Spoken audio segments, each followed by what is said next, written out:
दो भाई आपस में झगड़ा करते थे, एक दूसरे को मारते थे जब छोटे छोटे थे। उसकी खिलौना वो ले लेता था, उसका खिलौना वो ले लेता था, उसका खाना पे झगड़ा हो जाया करता था, जूते चप्पल पे झगड़ा हो जाया करता था। दोनों आपस में लड़ते थे। आज भी देखना छोटे छोटे बच्चे लड़ लेते हैं, झगड़ लेते हैं, तनातनी कॉलर पकड़ लेते हैं, मारपीट हो जाती है। लेकिन थोड़ी देर बाद देखो तो नजारा बदल जाता है। जो बच्चे अभी थोड़ी देर पहले लड़ रहे थे, थोड़ी देर बाद ये हालात होते हैं कि एक आइसक्रीम दोनों के पास होती है, ये इधर से चाटता है और वो उधर से। दोस्ती हो जाया करती थी। बचपन में भी लड़ते थे, बचपन में भी झगड़ा होते थे, बचपन में भी हमारे जीवन में विवाद हुआ करते थे। लेकिन एक बात याद रखिए, लड़ने झगड़ने के बाद दुश्मनी हमारे बीच में नहीं हुआ करती थी। ध्यान रखिए, लड़ाई झगड़ा खतरनाक नहीं होता, बैर भाव जीवन में बहुत बड़ा खतरा पैदा कर दिया करता है। बैर भाव से बचने का प्रयास करिए। बच्चों की तरह लड़ लो, बच्चों की तरह झगड़ लो, कितना अच्छा होता, कितना अच्छा होता। काश ये आदमी आज भी बच्चा होता, कितना अच्छा होता। काश आदमी आज भी बच्चा होता। ध्यान रखिए, बचपन में लड़ते हो, फिर बोल लेते हो, एक तरफ तो मारपीट करते हो, फिर थोड़ी देर बाद गले में हाथ डाल करके घूमा करते हो। लेकिन बड़े होकर आदमी को नहीं जाने क्या हो जाता है, एक बार झगड़ लेता है और जिंदगी भर की बोलचाल बंद कर दिया करता है। ये बोलचाल चालू रखिए, मौन मत लीजिए, दुश्मनी को जन्म मत दीजिए, व्यवस्थाएं आपकी बनी रहेंगी। ध्यान रखना। मान्य भर हंसता खिलखिलाता परिवार होना चाहिए।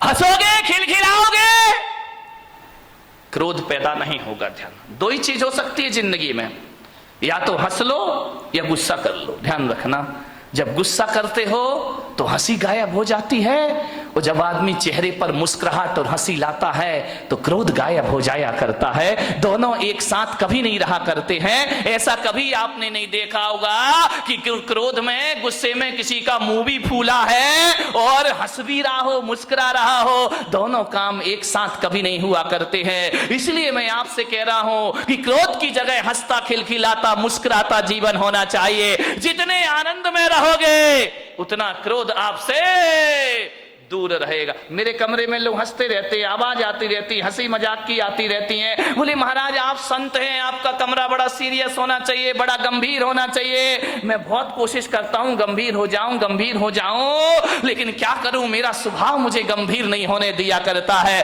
हंसता हूं, मजाक करता हूं, व्यंग करता हूं, आदमी से बातें कर, बच्चा आए तो उससे हंस लेता हूं, बूढ़ा आए तो उससे हंस लेता हूं, महिलाएं आती उनसे हंस लेता हूं। ध्यान रखना, जहां तक मेरी सोच है, अब इस दुनिया को उदास, गंभीर और सीरियस संतों की जरूरत नहीं है। अब इस दुनिया को हंसता खिलखिलाता मुस्कुराते संत की जरूरत हुआ करती है। यदि संत हंसेगा, मुस्कुराएगा तो समाज में वह प्रेम का प्रसाद बांट पाएगा। हंसता खिलखिलाता मुस्कुराता जीवन होना चाहिए। हंसी गायब हो गई है। अब घर में दो लोग रहते हैं, हंसे तो कैसे हंसे? मुझे तो बड़ी सोच सोच के हैरान होता हूं। अब हंसने के लिए आदमी को लाफ्टर चैलेंज जैसे सीरियल देखना पड़ते हैं, कपिल शर्मा से मिलना पड़ता है, तब आदमी के चेहरे पर हंसी आती। नहीं मेरे भाई, क्रोध तनाव में जिंदगी जी रही है हमारी। झगड़े होते हैं, आदमी भी लड़ता है, महिलाएं भी लड़ती हैं। फर्क इतना होता है, आदमी इस कान से सुनता है और इस कान से निकाल देता है। महिलाएं ऐसा नहीं करती, महिलाएं तो बहुत होशियार हैं, इस कान से सुनती हैं। आदमी इधर से सुनेगा, इधर निकाल देगा, लेकिन महिलाएं जो हुआ करती हैं इधर से सुन के इधर नहीं निकालती हैं, वो दोनों कान से सुनती हैं और मुंह से निकाल दिया करती हैं। ये दोनों कानों से, इधर से भी सुनेंगी, इधर से भी सुनेंगी और मुंह से। कौन बोला जब भी बोलेंगी बारूद? नहीं, यहाँ की महिलाओं की बात नहीं कर रहा, यहाँ अपने को भाई अभी चतुर्मास पूरा करना है। मैं तो बंबई वालों की बात कर रहा हूं, तुम्हारी आगे जाके देखूंगा। ध्यान रखिए, विचार करिए, आप सोचिए। ऐसा नहीं है कि इन्हें गाली देना नहीं आता है, आता है। ऐसा नहीं कि इन्हें गाली नहीं आती है, बहुत आती है, लेकिन ये बोलती नहीं है। ध्यान रखिए, आदमी तो गाली ही गाली बोलता है, हर चीज पे गाली बकता है, बिना गाली के बातों की शुरुआत। कई का तो गाली तकिया कलाम बन जाता है, हर बात पे 4 गाली बका करता है। मैंने कहा यार, जितनी भी गाली इस देश में है वो महिलाओं के नाम से सारी गाली है, माँ के नाम से, बहन के नाम से, बाप और भाई के नाम से कोई गाली इस देश में नहीं है। मैंने कहा इतनी सारी गालियां महिलाओं के नाम से क्यों है इस देश में? विचार किया कि महिलाओं को गाली आती है लेकिन ये गाली बका नहीं करती हैं, लेकिन आदमी 24 घंटे गालियां दिया कर। ध्यान रखिए मान्यवर, किन बातों पे झगड़ा होता है हमारे घर में? छोटी सी मानसिकता, बस संकीर्ण प्रवृत्ति हमारे यहां झगड़े को जन्म देती। हकीकत बताऊं, जीवन में 90% झगड़े फिजूल के हैं। देखना, कोई सिर पैर नहीं उन बातों का, कोई दम नहीं, कोई सेंस नहीं उन बातों में। जिन बातों में आदमी झगड़ पड़ता है, लड़ लेता है, मारपीट शुरू हो जाती है, दुश्मनी का चंद ठिकरों के लिए आदमी लड़ता है। मान्यवर, आप यदि क्रोध करने के बाद यदि शांत हो जाएं और एकांत में बैठकर सोचें, यार मैंने जो झगड़ा किया है ये लड़ने जैसी बात थी या नहीं थी, तो 90% बातें ऐसी हैं जिनका कोई वजूद नहीं हुआ करता है, उसमें आदमी झगड़ा कर लिया करता है। थोड़ी सी गलतफहमी आ गई, आदमी झगड़ा कर लेता है, थोड़ी सी शंका आ गई, आदमी झगड़ा कर लिया करता है। फिजूल की बातों में झगड़ा है। मेरा एक जगह चातुर्मास हो रहा था, और चातुर्मास में संत निवास के बाजू में एक बहुत बड़ा मकान था। सुबह सुबह हम लोग पाठ कर रहे हैं, भगवान का भजन कर रहे हैं, झगड़े की आवाज आने लगी। अरे मैंने कहा भाई ये झगड़ा कौन कर रहा सुबह सुबह? मेरे साथ लड़के थे, मैंने कहा जरा देखो किसी ने टीवी चालू कर दिया है क्या? बोले महाराज झांक करके देखा तो बोले टीवी नहीं है, तो लाइव चल रहा है। मैंने कहा मतलब क्या है? बोले डायरेक्ट झगड़ा हो रहा है। मैं गया, मैंने खिड़की से झांका, 2 पति पत्नी आपस में लड़ रहे, इतना लड़ रहे हैं कि लड़ते लड़ते कमरे से बाहर निकल आए, आंगन में आ गए। एक के हाथ में बेलन है, एक के हाथ में कौन बोला चिमटा है। चले ऐसे तुम लोग तैयार रहते हो बोलने के लिए। दोनों लड़ते झगड़ते बाहर आ गए, झगड़ा हो रहा। मैंने कहा इधर आओ। अरे बोले महाराज, मुझे देखा, झगड़े में थोड़ा सा ब्रेक लग गया। अरे बोले महाराज देख रहे हैं। मैंने कहा इधर आओ, ये सुबह सुबह भगवान के भजन करने का टाइम है, प्रभु के स्मरण करने का टाइम है, वो तुम सुबह सुबह पति पत्नी आपस में झगड़ा कर रहे, कोई तरीका है जिंदगी जीने का? अरे बोले महाराज हो गया, झगड़ा हो गया। मैंने कहा किस बात का झगड़ा है मुझे बताओ, मैं फैसला करूं। बोले महाराज फैसले वाले का कोई बात ही नहीं है, तुम इनका लड़काए को रहे हो। बोले महाराज जब पूछ रहे हो तो हम बताते हैं, झगड़ा हमारा 12 बजे रात से चल रहा है। अरे मैंने कहा कमाल कर दिया, पति पत्नी दोनों हैं, 12 बजे रात से झगड़ा चल रहा। मैंने कहा किस बात का झगड़ा चल रहा है? बोले कुछ नहीं महाराज, आज नींद नहीं आ रही थी हम दोनों को। तो बोले क्या करे? बोले टीवी भी नहीं चल रही, लाइट भी नहीं थी। तो मैंने कहा क्या किया तुमने? बोले बस लेटा लेटा मेरे मुंह से इतना निकल गया कि मैं अपने बेटे को डॉक्टर बनाऊंगा। पत्नी ने सुना, खबरदार तुम्हारा बेटा डॉक्टर नहीं बनेगा, तुम्हारा बेटा इंजीनियर बनेगा। तो मैंने कहा यार तू इतना क्यों बोलती, जब मैंने कह दिया मेरा बेटा डॉक्टर बनेगा। पत्नी ने कहा कोई तुम्हारा अकेला हक नहीं है, मेरा भी हक है, मेरा बेटा इंजीनियर। अब फिजूल की बात है, इस पे झगड़ा बढ़ गया। बोले देखता हूं कैसे डॉक्टर बनाएगा। बोले मैं भी देखती हूं कैसे इंजीनियर बनाएगा। झगड़ा बढ़ते जा रहा। बोले बढ़ते बढ़ते हाथापाई पर आ गए हम लोग कि डॉक्टर ही बनेगा, इंजीनियर ही बनेगा। इतना झगड़ा, बोले सवेरे के 4 बज गए लड़ते लड़ते। बोले देख तू ज्यादा बातें मत किया कर मेरे से, जब मैंने बोल दिया कि मेरा बेटा डॉक्टर बनेगा तो बनेगा। पत्नी ने कहा मैंने बोल दिया मेरा बेटा इंजीनियर बनेगा तो बनेगा। रात भर झगड़े। मैंने कहा एक बात बताओ, तुम दोनों आपस में लड़ रहे हो, झगड़ रहे हो, एक बार बच्चे की मर्जी भी पूछ लो कि तुझे क्या बनना है। बच्चे से पूछना ही नहीं है, दोनों लड़े जा रहे हैं। ये बिना सिर पैर के झगड़े। मैंने कहा बच्चे को बुलाओ बच्चे को, उससे पूछो कि तुझे क्या बनना है। पति ने पत्नी को देखा, पत्नी ने पति को देखा। अरे मैंने कहा बच्चे को बुला के लाओ ना। बोले बच्चा तो अभी पैदा ही नहीं हुआ है। तेरे की आदमी, बच्चा यदि पैदा हुआ तो डॉक्टर बनाएंगे। फिजूल की बातों का झगड़ा है। ये कोई झगड़ने की बात है? सास बहू में झगड़ा हो गया। बहू ने कहा मलाई मेरे पीहर में जाएगी, सास ने कहा चल मलाई यहीं खाई जाएगी। इतनी लड़ाई, इतनी मलाई पे झगड़ा हो गया। बोले ये तो पीहर में जाएगी, पास में ही पीहर लोणन नीरा की होगी और कहां की हो सकती है? तो बोले ये मलाई मेरे पीहर में जाएगी। सास ने कहा नहीं, मलाई तो बारामती में ही खाई जाएगी, चाहे कुछ भी हो जाए। बोले देखती हूं तू कौन होती है रोकने वाली। अरे तेरे जैसी लाखों बहुएं देखी, चल मलाई यहीं रहेगी। इतना झगड़ा, इतना झगड़ा। ससुर जी दुकान से आए, उन्होंने कहा ये महाभारत क्यों मचा रखी है, झगड़ा क्यों है? बोले बहू को समझा लो, वो कह रही है कि मलाई पीहर में जाएगी और मैं कह रही हूँ कि मलाई यहीं खाई जाएगी। ससुर ने कहा तुम मलाई पे लड़ रही, लाओ मलाई लेकर आओ, मैं ही खा लेता हूँ, टेंशन खत्म हो जाएगा। मलाई लेकर आओ। सास ने बहू को देखा, बहू ने सास को देखा। बोले मलाई लेके आ, बोले तू लेके आ। दोनों ने देखा लाए कौन। अभी तो दोनों में ये चर्चा चल रही थी कि भैंस लेके आना है। अभी भैंस आई, बचा ये भैंस घर में आई नहीं, मलाई का झगड़ा शुरू हो गए। ये फिजूल के झगड़े हमारे घरों में, बिना सिर पैर की ये बातें हमारे घरों को नरक। इतनी सी महिलाओं का तो पूछो ही मत क्या है। यहाँ की नहीं, बम्बई वाली महिलाएं जो है, इतना गड़बड़ मामला है, इतना गड़बड़ मामला। अब छोटी छोटी फिजूल की बातों में झगड़ा हो जाता है। अब गर्मी के दिन थे, जेठ जी घर में आए और घर में आकर के उनने ऐसा कोई बेचारे का इंटेंशन नहीं था, कोई सोच नहीं था, ऐसा उसने विचार नहीं किया। उसके बच्चे भी आए, भाई के बच्चे भी आ गए। बोले बच्चों पास आओ, जल्दी आओ, जल्दी आओ, मैं बाजार से मीठे मीठे आम लेकर के आया हूं तुम्हारे लिए, ये आम खाइए। जेठ जी ने क्या किया, थैले में हाथ डाला, एक आम अपने बच्चे को दे दिया और एक आम अपने छोटे भाई के बच्चे को दे दिया। वहां खड़ी खड़ी देवरानी देख रही है, बहू रानी देख रही है, अच्छा अच्छा अपने बच्चे को भी आम, मेरे बच्चे को भी आम। लेकिन ये जेठ जी भक्ति तो बहुत पक्षपात है, ये जेठ सही नहीं है।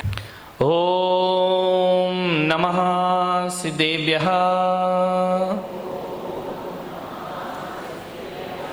ओम नमः सिद्धेभ्यः,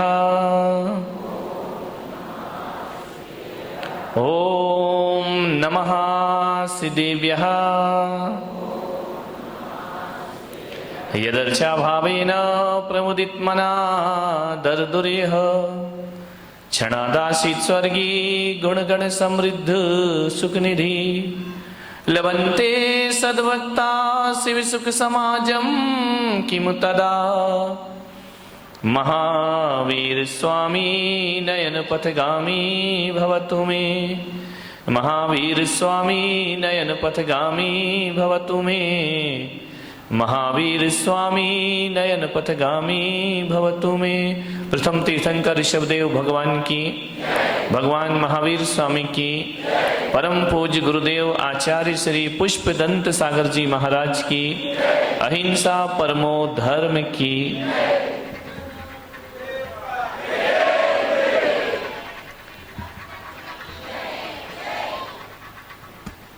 प्यारी प्यारी भव्य आत्मा, आज की जो समस्या है बड़ी सार्वजनिक समस्या है। बड़ा ना सार्वजनिक इसलिए है कि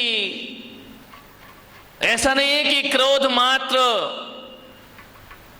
एक जाति धर्म विशेष को आता हो, क्रोध सबको आता है। बच्चे को भी क्रोध आता है, बड़ों को भी क्रोध आता है, जवान को भी क्रोध आता है, बुजुर्ग को भी क्रोध आता है, जैन को भी क्रोध आता है, अजैन को भी क्रोध आता है, हिंदू भी क्रोध करता है, मुसलमान भी क्रोध करता है, और तो और राजस्थानी भी क्रोध करता है, पंजाबी भी क्रोध करता है, महाराष्ट्र का भी आदमी क्रोध करता है। और भारत का ही नहीं, पूरी दुनिया में क्रोध आया कर। ध्यान रखना, चाहे अमेरिका हो, रूस हो, जापान हो, पाकिस्तान का तो पूछो ही मत, 24 घंटे क्रोध में रहता है। ध्यान रखिए, सबको क्रोध आता है दुनिया में, ऐसा कोई नहीं जिसे क्रोध ना आए। माननी बात, हर काल में क्रोध आता है, भूतकाल में भी क्रोध आता था, वर्तमान में भी आता है। और ज्ञान गंगा महोत्सव को यदि अच्छे से आत्मसात कर लिया तो भूत और भविष्य की तो मैं गारंटी नहीं ले सकता हूं, भूत और वर्तमान की गारंटी नहीं ली जा सकती है, लेकिन इन सूत्रों को जी लिया तो ध्यान रखना, भविष्य में क्रोध पर काबू किया जा सकता है, क्रोध को रोका जा सकता है। क्रोध बहुत बड़ी समस्या है। महिलाओं को आता है, नहीं आता है? बोलो, बड़े गर्व से कहो हमको क्रोध आता है। महिलाओं को भी, और आदमियों को तो जय हो पंचम काल की, 24 घंटे क्रोध आता है। ध्यान रखिए, जीवन एक रंग भूमि है, जीवन एक उत्सव है, जीवन एक महोत्सव है। आपसे निवेदन है, रंगभूमि को रणभूमि मत बनाइए, जीवन में रंग भरने का प्रयास करिए। मन शांत नहीं है आदमी का। आज इतना क्रोध है, इतना क्रोध है, घरों में क्रोध हो तो हो, समाज में क्रोध है, परिवार में क्रोध है, मंदिरों में भी कम क्रोध नहीं है। ध्यान रखना, क्रोध सब जगह अपने जाल फैला रहा है। मैं आज, जहां तक लोग ये सोचते थे कि छोटा परिवार सुखी परिवार, लेकिन आज मैं देख रहा हूं कि छोटा परिवार दुखी परिवार। पहले बड़ा परिवार था, संयुक्त परिवार था, आज छोटे परिवार हैं, लड़ाइयां ज्यादा होती हैं, पति पत्नी में झगड़े हो जाते हैं, आए दिन तलाक का वातावरण निर्मित हो जाता है। अब झगड़े किससे? आदमी का स्वभाव लड़ना झगड़ना है। जब संयुक्त परिवार थे तो आदमी लड़ता था, झगड़ता था, एक दूसरे से बातचीत हो जाती थी। जहां 4 बर्तन होते थे वहां खटपट तो कौन बोला होती थी और होएगी। मुझे मालूम है मेरे प्रवचन से तुम कोई भी सुधरने वाले नहीं हो, मैं कितना भी बोलूं तुम्हें तो वही करना है जो करना है, लेकिन फिर भी मैं कहता हूं, इस हजारों की जन्मेदिनी में यदि 1-2 परिवार में ही परिवर्तन आ गया तो मेरा बोलना और सार्थक सफल हो जाए। 1-2 लोग ही सुधर गए तो बहुत है। क्लासरूम में बैठा हुआ हर बच्चा 100 में से 100 नहीं लाता है। 2-4 बच्चे होते हैं जिन्हें 100 में से 100 अंक प्राप्त हुआ करते हैं, और जिन्हें प्राप्त हो जाते हैं शिक्षक का बोलना और पढ़ाना और सिखाना सार्थक हो जाए। कोई भी किताब आप उठा करके पढ़ लीजिए, कोई भी अखबार आप उठा करके पढ़ लीजिए, पूरी किताब पढ़ने जैसी किसी भी लेखक की नहीं हुआ करती है। लेकिन एक बात ध्यान है, यदि 100 रुपए 200 रुपए की किताब में यदि 2 पेज ही अच्छे पढ़ लिए गए, 2 पृष्ठ ही बहुत अच्छे हुए, तो वह 2 पेज पूरी किताब की कीमत चुका दिया करते हैं। इतना ध्यान रखिए। बस 2 पेज अच्छी बातें पूरे प्रवचन में, घंटे भर में 1-2 बातें अच्छी हुआ करती हैं, बाकी तो बातों की बारात हुआ करती है। ध्यान, 1-2 बात ही जीवन को बदल दे तो मेरा बोलना और तुम्हारा सुनना सफल हो जाता है। हर जगह क्रोध है, आज क्रोध ज्यादा है। परिवार छोटे हैं, क्रोध बढ़ रहे हैं। पहले क्रोध होता था 10, 15, 20 लोग, 50 लोग एक घर में रहा करते थे, और जब एक घर में रहते थे तो एक को क्रोध आता था, दूसरा संभाल लिया करता था, एक पे गुस्सा निकलता था, दूसरा उसे शांत कर दिया करता था। यदि बुजुर्गों ने किसी को डांट दिया तो मम्मी उसे पुचकार लिया करती थी, मम्मी ने डांट दिया तो चाची पुचकार लिया करती थी, चाची ने डांट दिया बुआ उसे सीने से लगा लिया करती थी। मत रो, चलता है, कोई बात नहीं है।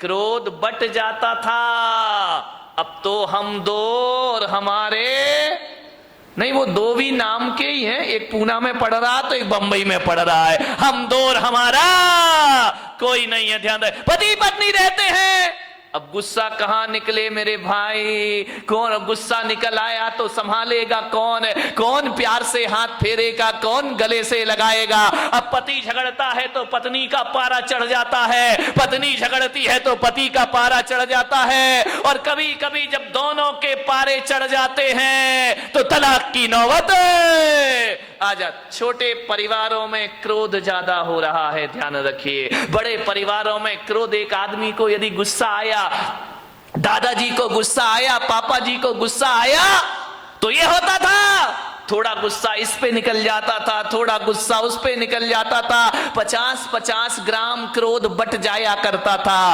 अब जो क्रोध आता है वो तो पूरे थोक के भाव में क्रोध आता है, पूरा क्रोध एक पर ही बरस जाता है। ध्यान रहे, बड़ी दिक्कतें हो गई हैं। एक आदमी बड़ा दुखी हो गया, शादी कर ली, पति पत्नी है, भगवान के पास पहुंचा, जाकर भगवान को प्रणाम किया, भोलेनाथ से बोला कि महादेव कोई मन्नत दे दो। महादेव ने कहा मांग, क्या मन्नत मांगता है? बोले बाबा इतना परेशान हो गया हूं, इतना परेशान हो गया हूं, अब एक ही मन्नत मांगता हूं, मुझे शादीशुदा से कुंवारा कर दो वापिस। भोलेनाथ ने देखा, शादीशुदा से फिर से कुंवारा कर दूं वापिस?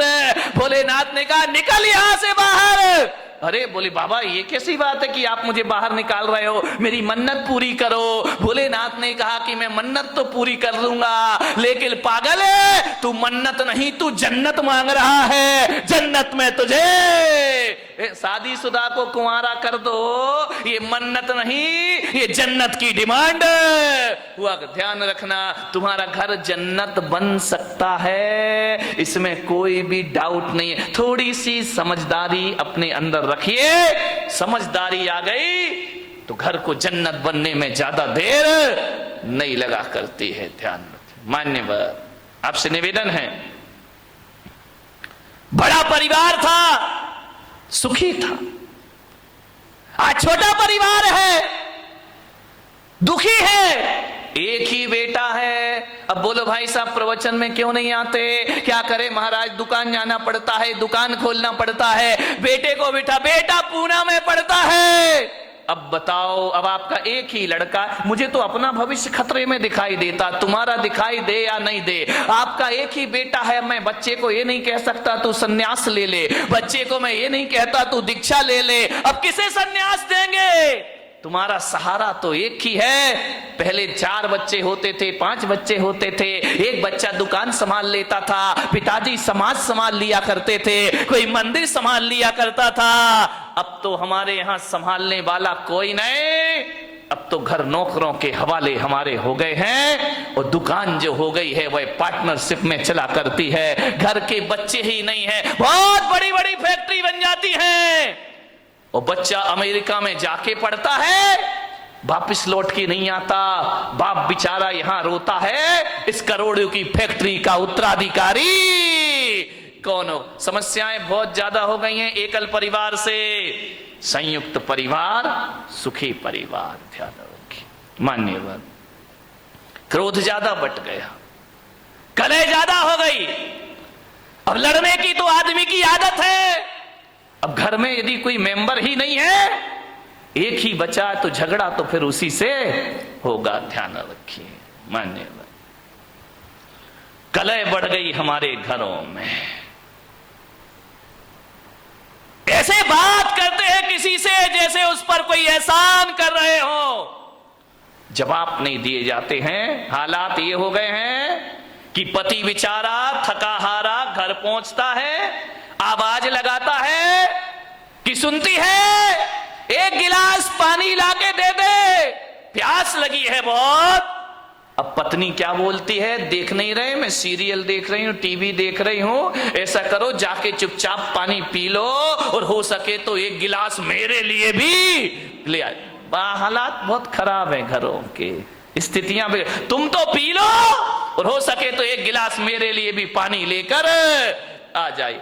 यही चल रहा है ना घर में? शर्माओ मत, देखो सही बताओ जो कुछ चल रहा है। मैं कोई प्रवचन कोई आकाश से उतर के तो आते नहीं है। एक महिला ने पूछा, महाराज एक बात बताओ, तुम्हारी शादी हुई? मैंने कहा मेरी तो शादी नहीं हुई है। बोले आपका परिवार था? मैंने कहा मेरा तो कुछ भी नहीं है। बोले कब दीक्षा ले ली? मैंने कहा बहुत छोटी सी उम्र में दीक्षा ले ली है। तो बोले आप एक बात बताओ, तुमने शादी करी नहीं, तुम्हारे बच्चे हैं नहीं, तुम्हारे बीवी है नहीं है, फिर एक बात बताओ महाराज, ये तुम्हें घर की बातें कहां से पता चलती हैं? ये घर गृहस्थी की बातें कहां से जान लेते हो? अरे मैंने कहा मैं कहां जानता हूं। तो बोले आप इतनी बातें बोलते हो, इतना उदाहरण घर गृहस्थी के देते हो, ये बताओ महाराज तुमने ये सीखा कहां से? मैंने कहा मैंने कुछ नहीं सीखा देवी, तुम्हारे पति आते हैं मेरे सामने, रोते हैं चले जाते हैं, अपनी घर की बातें तुम ही बता जाती हो, तुम अपनी बातें बताती हो, मेरा प्रवचन तैयार हो जाया करता है। और कहां से प्रवचन लाऊंगा? प्रवचन तो तुम्हारे बीच से बनेंगे, मैं कहां से लेकर आऊंगा? तुम ही आते हो महाराज, ये परेशानी, ये दिक्कत, वो दिक्कत, बस मैं पॉइंट नोट करते जाता हूं, मेरी डायरी में प्रवचन तैयार हो जाया करता है। और प्रवचन आएगा कहां से? समाज की बातें समाज के बीच रखना पड़ती हैं। आपको उसी भाषा में समझाया जा सकता है, आपको शास्त्रों की भाषा में समझ में आने वाला नहीं है। उदाहरण भी वही दिए जाते हैं जिसमें आप सुबह शाम जिया करते हैं। ध्यान रखना, ये दिल की बातें दिल तक पहुंच जाया करती हैं, वरना ज्ञान की बातें एक कान से सुनो और दूसरे कान से निकल जाती हैं। ध्यान रखिए, बड़े परेशान हैं लोग, बहुत हैरान हैं लोग, क्रोध से परेशान हैं। अब क्रोध तो भाई आ ही जाता है, करोगे क्या करोगे? लाख कोशिश करो, क्रोध तो आ ही जा। जहां चार बर्तन होते हैं वहां खटपट तो बोलो होगी, आगे भी। तो मेरा गला क्यों फड़वा रहे मेरे भाई? ध्यान रखिए, अरे चार बर्तन है वहां खटपट तो, अरे लड़ाई कहां नहीं होती है? ये मत सोचो कि केवल तुम्हारे घर में लड़ाई होती है, लड़ाई तो महापुरुषों के घर में भी हुआ करती है, बड़े बड़े ज्ञानियों के घर में झगड़ा हुआ करते हैं। अब आप भी बताइए, जिन्हें दुनिया महापुरुष बोलती है, आदर्श पुरुष माना करती है, लड़ाइयां तो उनके घरों में भी हुआ करती हैं। अब ये महाभारत बताओ, कोई गरीब घरों की लड़ाई तो थी नहीं, ये महापुरुषों के घरों की लड़ाई थी। महाभारत दो भाई भाई लड़ रहे हैं, वो भी तो एक झगड़ा ही था ना। कौरव और पांडव ये महापुरुष गिने जाते हैं, इनके घरों में भी झगड़ा हुआ करता था। रामायण में सिंहासन को लेकर के झगड़ा हो गया, राम के घर में भी झगड़े होते हैं, दुर्योधन के घर में झगड़े हुआ करते हैं, युधिष्ठिर के घर में झगड़े हुआ करते हैं।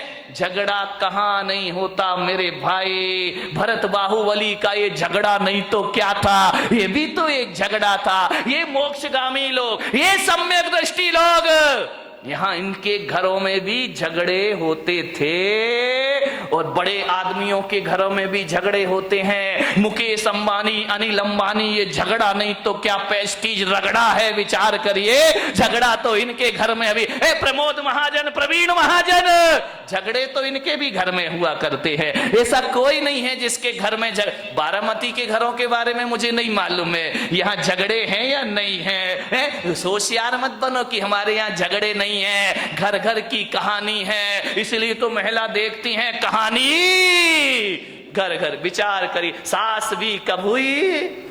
नहीं नहीं, वो बहू थी बिचारी, पहले भी बहू थी और आज भी बहू है, वो सास बनने का मौका ही कहां मिला है उसको। ये हालात है हमारे घरों में, लड़ाई है, झगड़े हैं, विवाद है। महापुरुषों के घरों में भी झगड़े होते थे, आपके घर में भी झगड़े होंगे।